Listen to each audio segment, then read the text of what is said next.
they're burning similar calories in the car over the hour and a half to 2 hour period as a half marathon. So we're looking 1,200 to 1,500 calories burn during a race. So pause on that for a second. Yeah, sure. You said a race is half a marathon of calories burned? Yes. And you're just sitting there. Yeah. That's the craziest part. Like, that's what people don't understand. Hey everybody, welcome to the Next Level podcast. I'm your host, Scott Dickinson. I'm back in Philadelphia after a trip to Austin, Texas. This is a special edition in-person interview with Bradley Skeins. Brad is the Formula One performance coach to the two-time world champion driver, Max Verstappen of Team Red Bull. We were both in Austin, Texas for the annual Formula One race, and this gave us the opportunity to sit down for this podcast. Brad is a wealth of knowledge on performance and rehab in sports and an all-around impressive guy. I hope you enjoy.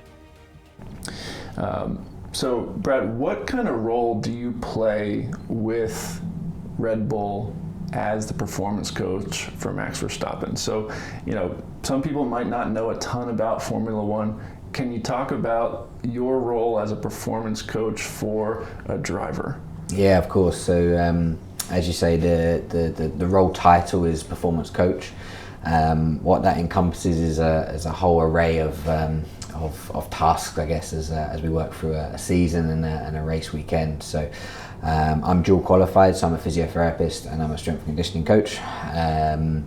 And the role encompasses both of those as a primary sort of aspect to it. So I will look after Max for his training, his preparation for the season, and as we work through the season as well.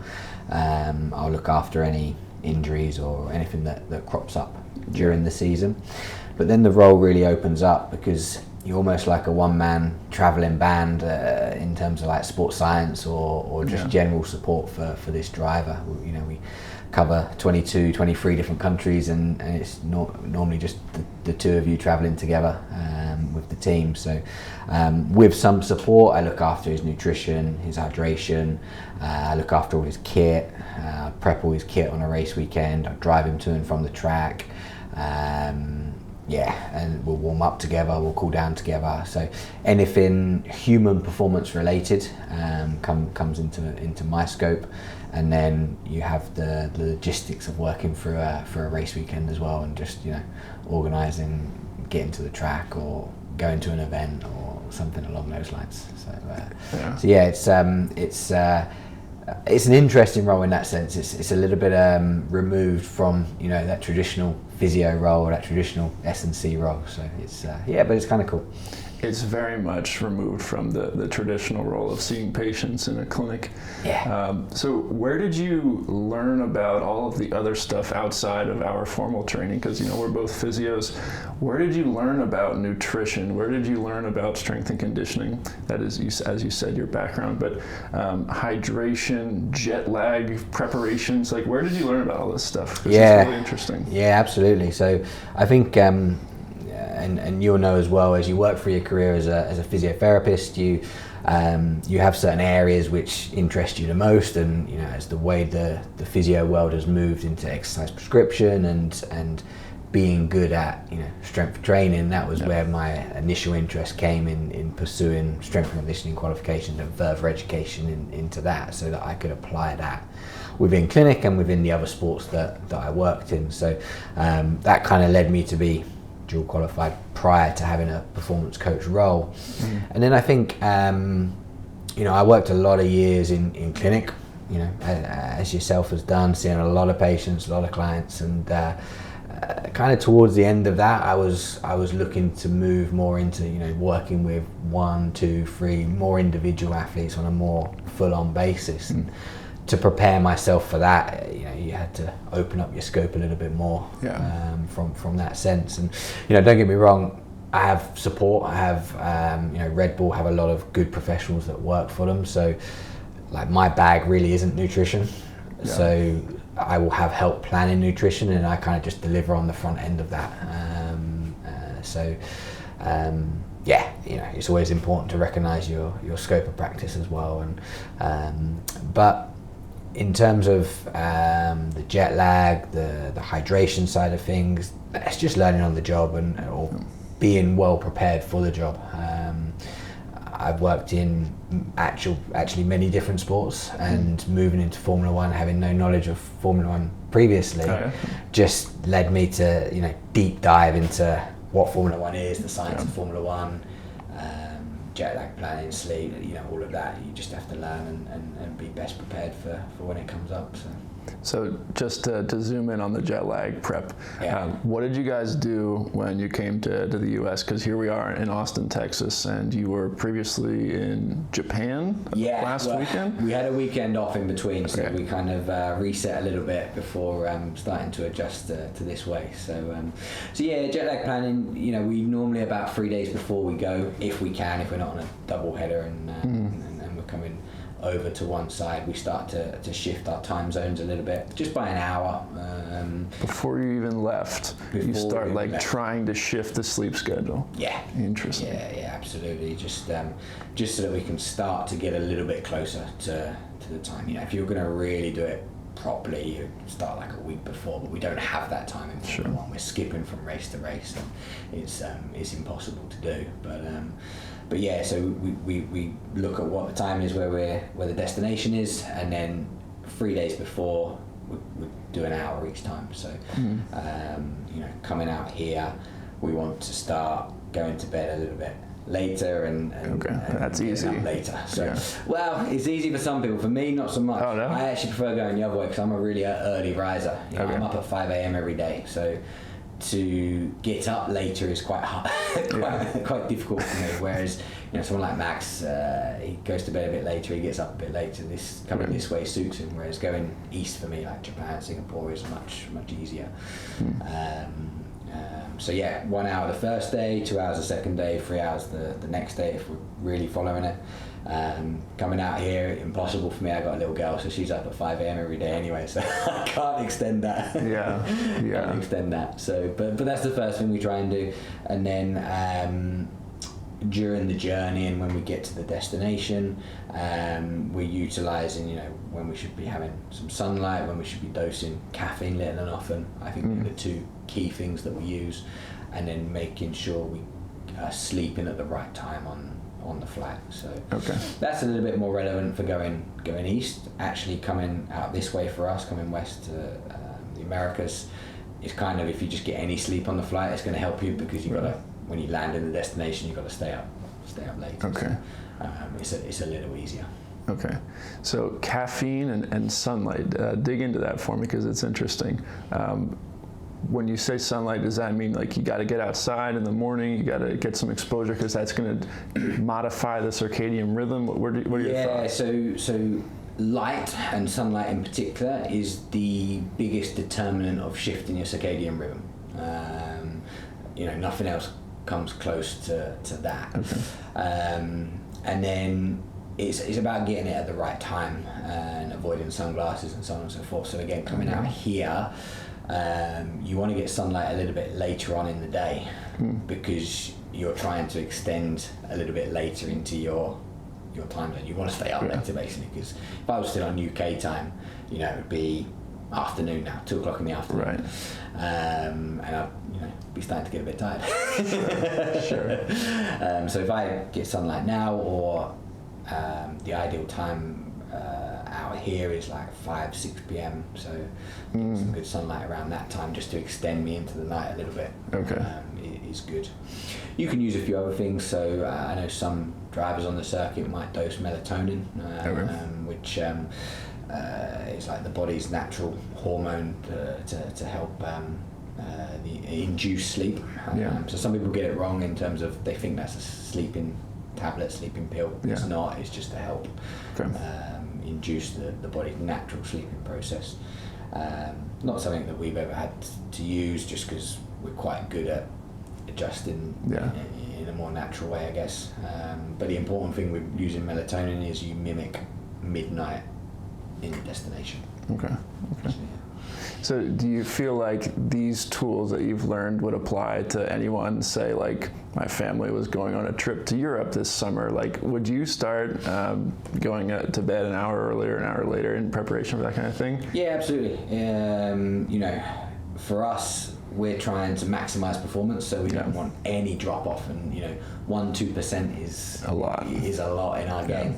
But anybody going anywhere can apply these methods, it's something I use with I'm going to say normal clients, for want of a better word, more general population.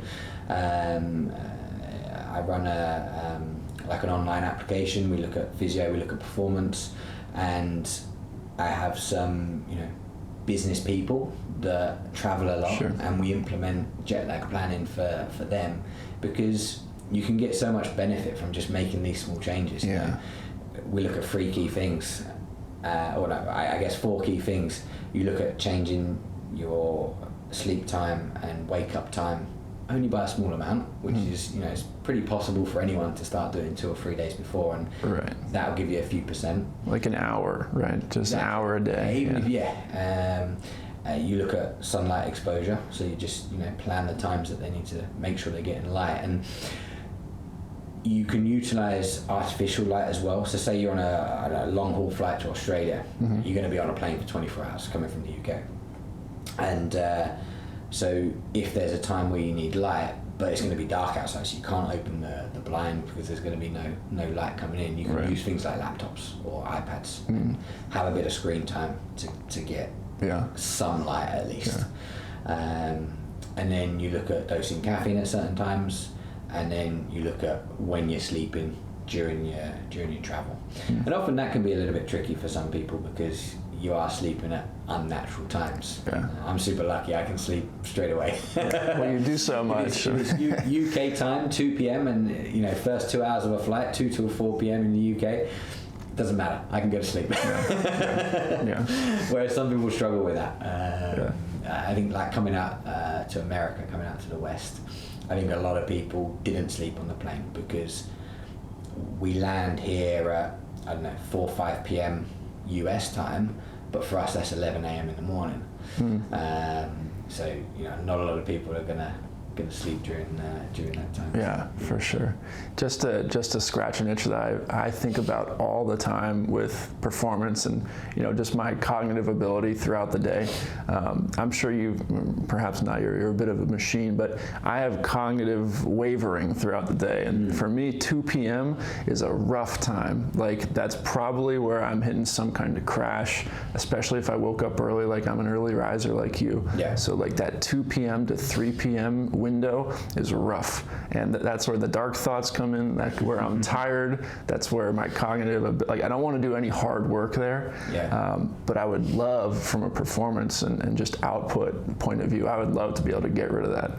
So do you guys think about that? Do you deal with any of that? Any tips for people who get that mid-afternoon slump? Because I know I'm not alone, but I just feel it very acutely. I'm similar. That sort of time frame for me is the same, and it's quite a common one for people who are early risers.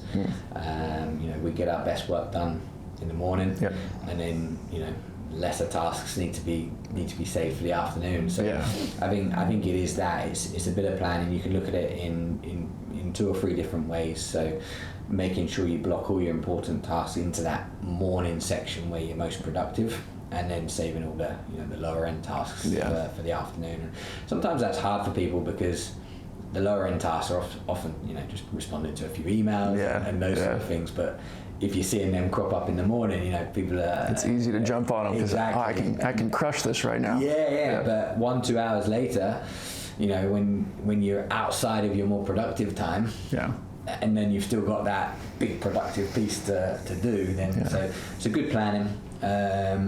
Mental energy wise, it's important to take different rest periods during the day. So it may be that yes, you're super productive in the morning, but you're just doing too much in that morning period. So you're doing 4 or 5 hours of high productivity work in that morning.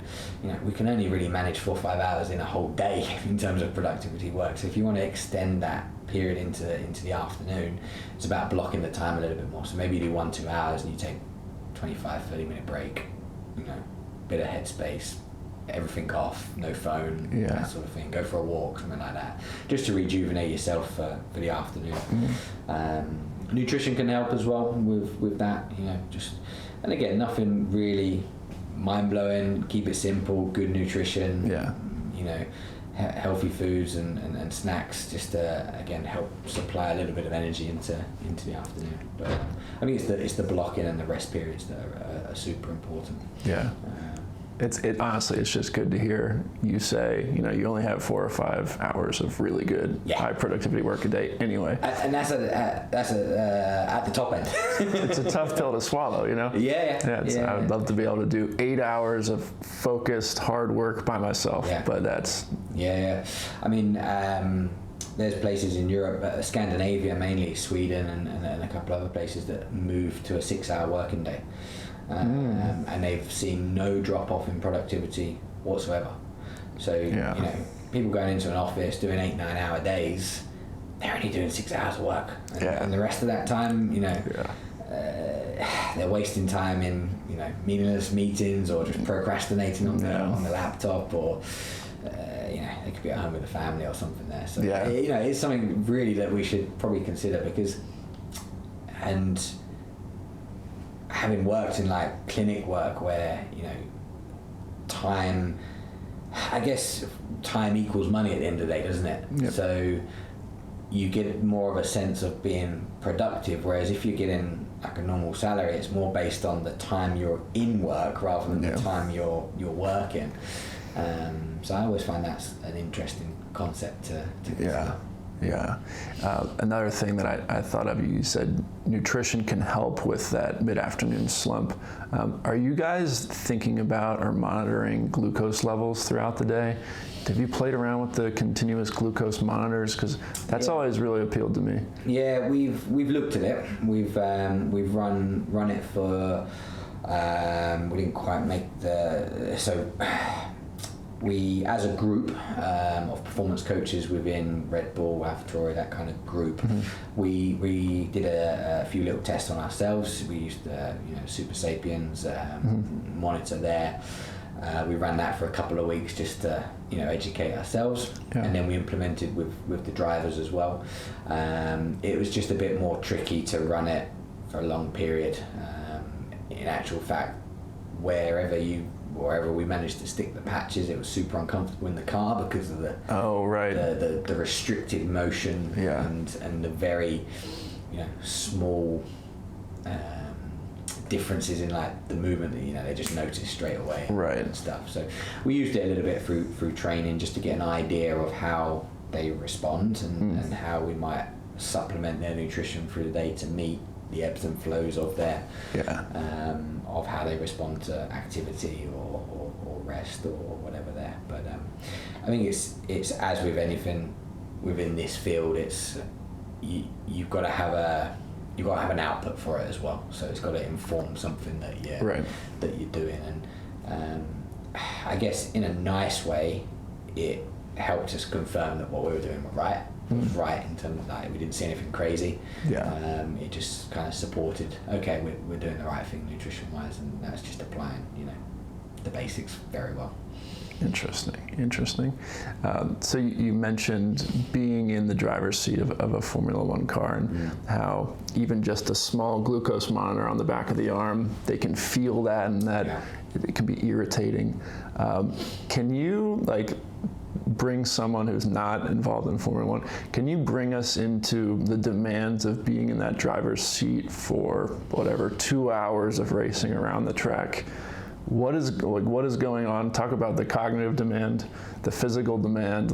What are the things that Max has to deal with? Yeah, it's a very unique sport in that way, in that there's so much they have to deal with from a physical and mental side of things. So I mean, if we take the physical first, it's a mixture of an endurance sport plus a degree of strength is needed as well. So they're burning similar calories in the car over that 1.5 to 2 hour period as a half marathon. So we're looking 1,200 to 1,500 calories burned during a race. So that's just during a race. That's not considering the rest of the weekend where they've spent another 3-4 hours in the car as well. So pause on that for a second. Yeah, sure. You said a race is half a marathon of calories burned. Yes. And you're just sitting there. Yeah. That's the craziest part. Like, that's what people don't understand. And the heart rate goes way up, right? Yep. Yeah. So heart rate's it's loosely like 60 to 90% of your max. So you're hitting, at starts, high decision making times like overtakes. Heart rate's up at 90% of max, and then for the rest of the time it sits around 70% of your max heart rate during a race. Wow. So yeah, it's you wouldn't think that there's such a cardiovascular demand, but we have some loose figures. We like VO2 max levels to be kind of 60 and above. So these are fit guys. Yeah. Really fit guys. And 60 is like the cutoff for elite, correct? Yes. For a VO2 max. Yeah, you look at professional football or something in those, or professional soccer, I should say. There you go. Thank you. Gotta clarify. Yeah, you're looking at similar numbers there. Yeah. Wow. So then during the race, it has to get pretty hot in there. And then I've heard that, depending on the country where you're racing, it can be way more demanding because the ambient air is way hotter as well. So how much sweat are they losing, and what is hydration like during the race? Yeah, so they lose anywhere between kind of 1.2 to 2.5 litres per race. That's a normal race. Wow. In our hot weather conditions, they can often lose a lot more. So again, you're dealing with temperatures within that cockpit that get up to 50 degrees Celsius. I don't know what that is. So you guys can work it out. We'll figure that out in post. Yeah, it's hot. It's really hot. The toughest race historically is Singapore because of the humidity. But actually this year the toughest race for us was Miami. And a lot of people got caught out with that because we were surprised at the humidity there. So the humidity was like 80% in Miami. What the difference is between Miami and Singapore's raced at night. So although it's hot and it's humid, you haven't got the solar heating effects as well. In Miami we raced at 3 p.m. So we had the burning sun and the humidity. So we lost 4 kilos in the car. Oh my God. So we went above 5% of total body mass in terms of loss. Wow. Which when you're losing more than 5% of your body mass, your work capacity is reduced by 30%. So you're seeing, and actually towards the end of Miami, there was a couple of mistakes from some drivers, right? And it was like lazy driving mistakes. It wasn't Interesting. It wasn't like a normal crash or whatever. It was how did they just manage to do that? And you can only imagine. I'm hypothesizing, but you can, because these are not drivers that I'm involved in, but you can imagine that it's just pure fatigue in that car. That if they're losing around 4 kilos, 5% of body mass, then that's a lot to take. Your decision making is going to be dramatically reduced. And you're generally going to be tired. Is it true they have like a water straw that can shoot some water into the while they're racing? Yeah, so you don't get to replace a lot. That's the only trouble, because weight is weight in the car. So the engineers are trying to keep the car as light as possible. So if you're adding a litre of liquid, then you're adding weight to the car. So that reduces lap time, because if the car's heavier, then you're going to go slower. Interesting. So we're talking a litre, but it's still fine. That can be perceived by your engineers. Yeah. If that's a 1,000th of a second, and we miss out on pole by 1,000th of a second, then that's missing out on pole. That could define your Sunday in terms of the points. So we'd normally carry 1 litre in the really hot races, maybe 1.5 litres, but they're not getting any more than that. And in those really hot races, you're losing 3 litres, so you're only replenishing half of what you're losing. From a performance standpoint, do you ever go to the engineers and be like, "Hey man, can we put in a bit more water into the car?" Like Miami in particular this year was definite for me. Our car was a little overweight at the start of the year, so they were doing everything they could to reduce weight. So the first few races we carried very little fluid in there. They were normal normal races, we were fine. Preloaded hydration prior, and we wouldn't have seen any performance drop off, which is good. But yeah, Miami, I was straight in there after practice one. Like, we're gonna have to carry a little bit more. Wow. And it worked. We won the race. So. and it was it was a really close race.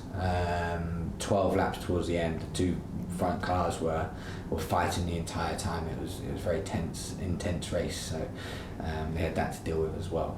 And that crosses over into those physical and mental demands. So you've got the cardiovascular stress, the high heart rate, the burning of all them calories.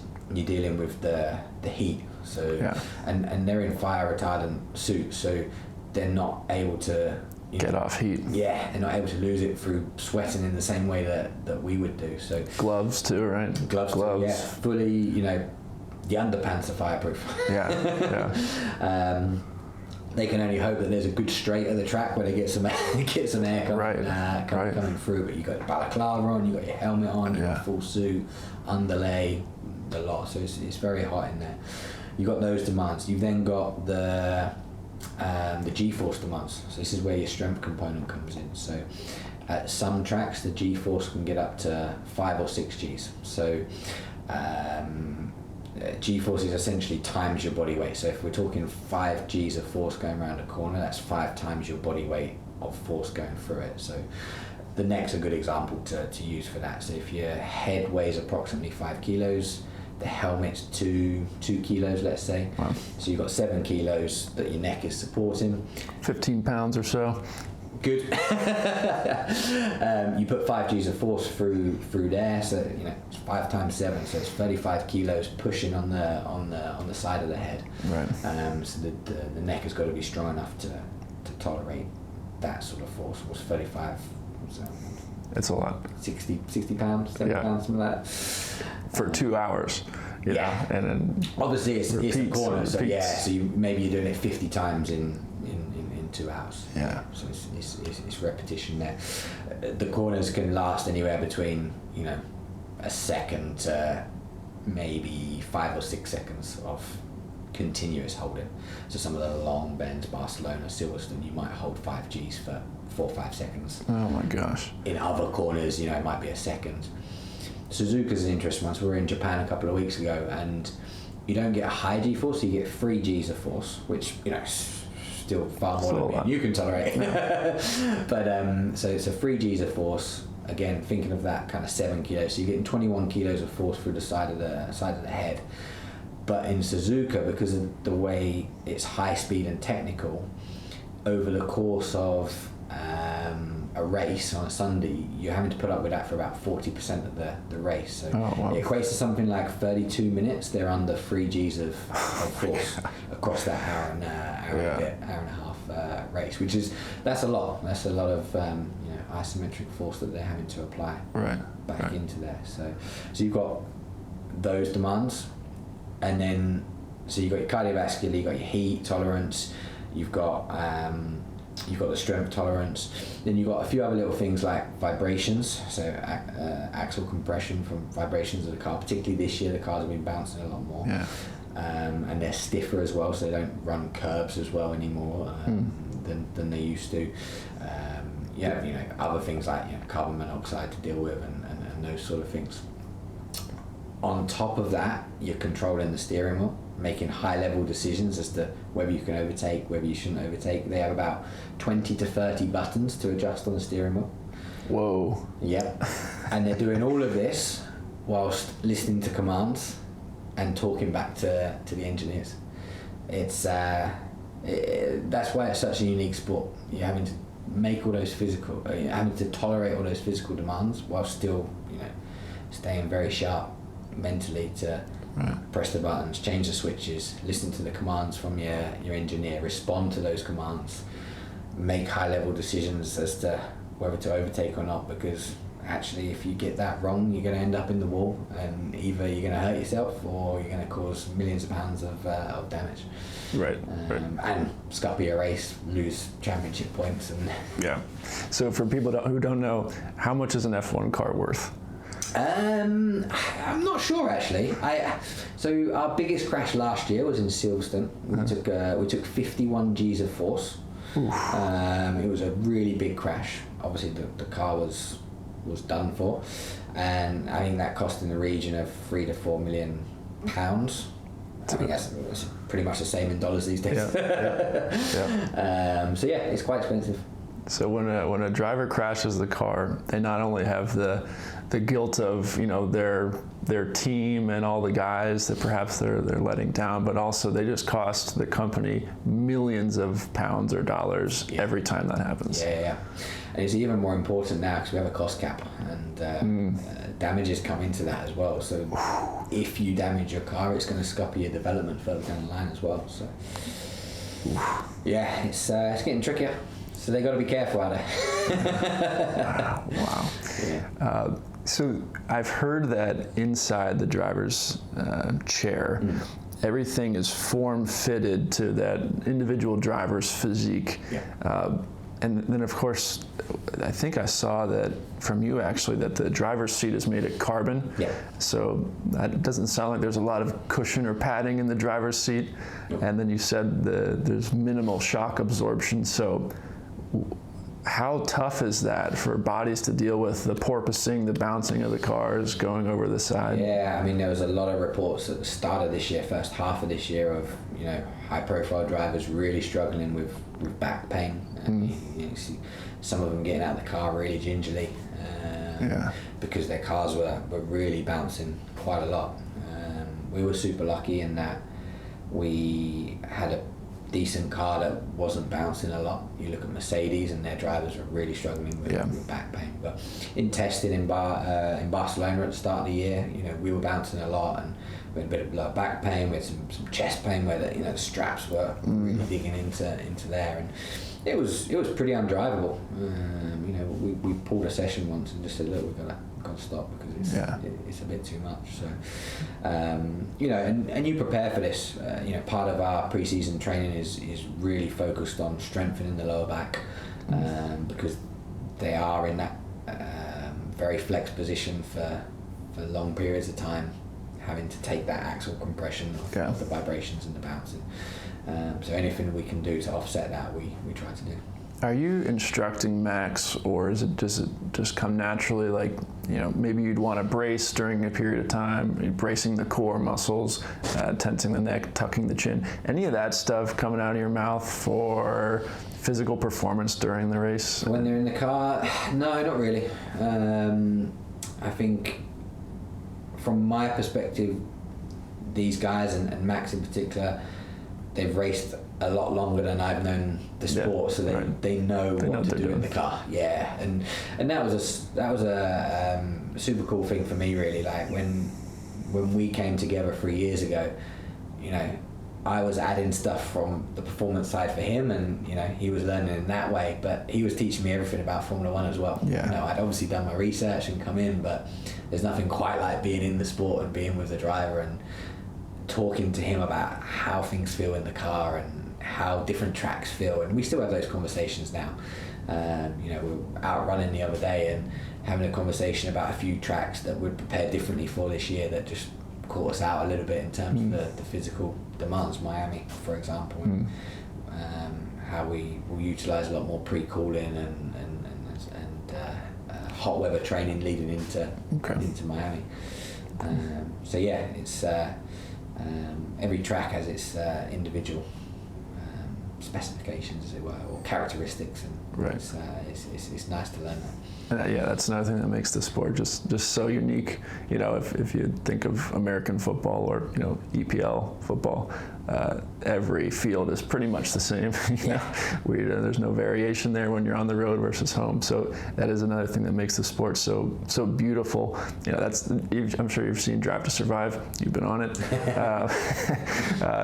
One of the things that's so cool about this sport is it just feels so magnificent. This group of people are touring the world and racing in every country, and there's something really beautiful about the whole thing. So are you now a fan of the sport?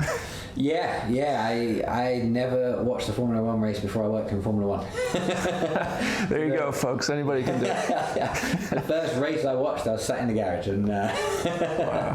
That was the first full race I watched. But yeah, you're right. It is a very beautiful thing, and the logistics of Formula One still blow my mind now. How the people that organise the movement of everything, I fly in and out, and I have a very small amount of kit to deal with in comparison to people moving the garage and the car, and you have to fly a car. But all the mechanics kit and the guns for the pit stop and everything's the same. So we set it up all in the same way. So we have like 3 or 4 different variations of garage, but everything's the same. Color of the floor, where all the equipment is, will always be in the same place wherever we go. Helps with automation, but also things like jet lag and stuff if they're working in the same environment. And the garage is set up exactly the same track back in the factory as well. So there's all that recognition that they can have. So just less thoughts, higher performance. The last thing you want to be thinking about is, where's my screwdriver or whatever. And then would it be called the pit crew, the people who change the tires and the like?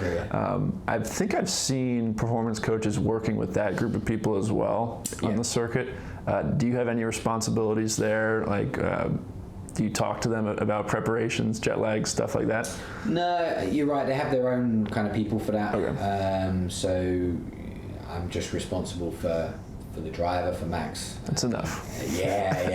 I oversee some of the junior program as well for Red Bull. So we have a group of junior drivers. So just, I guess, in the position I am, I'm obviously quite well placed to help guide their program as they work through sort of F3, F2, hopefully into F1 in the future. But yeah, each individual driver will have their own performance coach from whatever background that might be, and then the teams will employ a team physio to look after the team, from the engineers to the mechanics to the catering staff. Everyone needs to be on their game every weekend, and then there'll be a team doctor, and then back at the factory there'll be personal trainers, strength and conditioning coaches to help those individuals train and be fit for pit stops. Those tyres weigh 18 kilos. It's lumping them around is quite a lot. So over 40 pounds. So for people who don't know, what does the pit crew have to do when Max pulls the car into the stop during the race? Mainly it's changing the tyres. They might have to make an adjustment on the front wing as well, in relation to the downforce. Obviously if there's more damage, then they might have to change the whole front wing. Or the other day we had to get so on the visors there's tear-offs, so if it gets dirty you can tear it off, and there's another layer there, and Max tore one off. They just chuck it on the track, but it ended up in the brake duct. So during the pit stop, someone had to kind of get it out. Oh my gosh! Get it out the brake duct as well. But yeah, it's changing the tires. So you'll have a gunman on each wheel. You'll have someone taking the tire off, and then someone else putting the tire on. And you've got various people jacking the car up and making other changes or whatever. And that all happens in about 2 seconds. That's the crazy part. 4 wheel and some gas are changed in 2 seconds. And then when it doesn't go smoothly and someone's struggling, it's really uncomfortable to watch. It makes a huge difference in the race as well, right? Especially if it's a close race. If you can gain half a second even on in a pit stop, then there was occasions last year where we were so quick on our pit stops, we came out in front of our competitor and went on to win the race. Huge. That's unbelievable. They're slightly slower this year because they've taken away some of the automation. So Red Bull hold the world record for pit stops, and I believe it's 1.82. Oh my gosh. Which is super quick. On average now, they're around 2.3. Quickest one's probably around 2.2 now, just because I think it's the light, the stop and go light is now done manually by one of the pit crew. Okay. Like last year it was automated, so it was. That helps. 2 temps quicker. Speed things up. Yeah. Gotcha. So let's talk about your background and how you got into Formula One. I can't believe that you had never watched a race before. You were right there with one of the top competitors in the sport. So just walk us through your journey through coming out of school. Yeah. I've had a very interesting and very enjoyable sort of physio career as such. So I did my first degree in sport and exercise science and then did a master's in physio. So I came into physiotherapy that way. I went straight into working in a big acute hospital. So working on the wards, seeing elderly patients, seeing stroke patients, working on the respiratory ward, intensive care, all those sort of things, and did that for a year and a half. Whilst just building up some experience in sport in the evenings, working at local soccer clubs and just doing everything I could to be in sport. And then I got a job working an English football team, so an English soccer team that played in probably the third tier of English football, third and fourth because we got relegated. So you spent 2 years part-time there whilst working at the hospital, and then went full-time for a year working in soccer. So that was kind of my first real experience of professional sport. A little bit early probably in my career to really focus on one sport. That's what I felt. I kind of within soccer you focused on the very similar injuries all the time. I had some aspirations of working in private practice for monetary reasons, and felt I was de-skilling a little bit, so I moved back into our National Health Service and worked musculoskeletal clinic work there, whilst also building up some private caseload in London. And then whilst I was doing that, I started working for the British basketball team. I spent 5 years working part-time with them whilst working in clinic. And then just made a natural move through Team GB from basketball into gymnastics. A role came up, I fancied doing a different sport, and it was the same sort of sketch as Formula One. I'd never been involved in gymnastics. It was a real, you now got to deep dive into this sport and learn what these guys do and how you can help transfer some of your skills to them, and how you can learn off them as well. So again, it was part-time with Team GB in gymnastics while still working clinic work. Very successful gymnastics time, actually competed at the Olympics, won gold medals with the athletes I was working with. So amazing, great experiences, and always good for the CV as well. And then whilst I was working with Team GB, I was working for a performance centre in London. We have a famous medical street in London called Harley Street, which all the top people in healthcare and medicine tend to work from. Just got to know a couple of people that were already working in Formula One. My name got put forward for a role, and everything happened very quickly. Within a couple of weeks I was out in Barcelona meeting Max, and a couple of weeks later I was working in Monaco with him. It was that quick. I guess the rest is history, as they say. So that was about 3 years ago you got into 3 years ago. My first season was actually COVID season, so I met Max first in 2019, and then 2020 was our first season. I continued working with a couple of the gymnasts at the time as well, just because the Olympics got delayed into 2021 and we were competing in Tokyo. Last year was a good year. World Championship in Formula One, gold medal in the Olympics, and it's amazing. Luckily we managed to repeat it this year as well. So it's amazing. So could you tell people what just happened last race with Max? So last race we won our second Formula One Drivers' Championship. We've been pretty dominant this year. It's been a very good year, we just hope to look to build on to next year now. That's 2 in a row for us, so back-to-back titles, and it's all going pretty well. It's very good. So now you're working with Max, you're a performance coach in F1, but then, as you mentioned earlier, you're doing some coaching on the side, so through an application called PhysioBrad. Yeah. Tell us about that, why you wanted to start that. Yeah, so I had some shares in a physical clinic at home, and whilst I've worked with Max over the last 2 to 3 years, I was still working in clinic back home as well. And I think I just got to the point this year, I've got a young family now, and it was just all a bit too much. I didn't want to be at home going into clinic and then like missing out on time at home essentially. So I had the idea to take it online and see if I could help as many people as I could from a physio injury perspective, but also from a performance training perspective as well. Right.